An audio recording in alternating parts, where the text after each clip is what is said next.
Мә, достар, мен осы жерде шығып бара жатқанмын ғой, тастапқым келіп тұр ғой. Давайте 8 наурызға подаркалер дайындаймыз.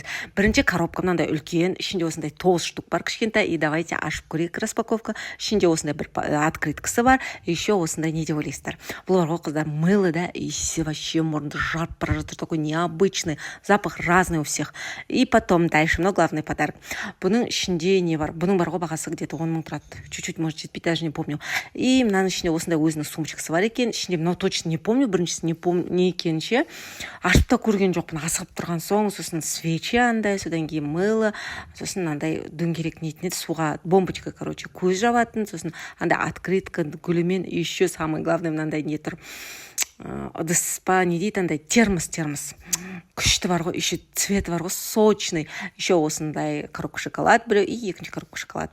Сосын келесі күні барып осыларға специально андай алып келдім, да, пакетиктер, чтобы бәрін салу үшін. Яна 9 штукты осындай қызыл үлкен пакетиктер, бұлар 150-ден алдым ғой деймін. Осы 9 штуқты сөйтіп тез салдым.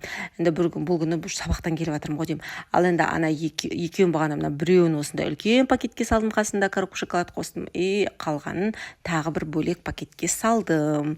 Бұл подаркалар кімге деп ойлайсыздар?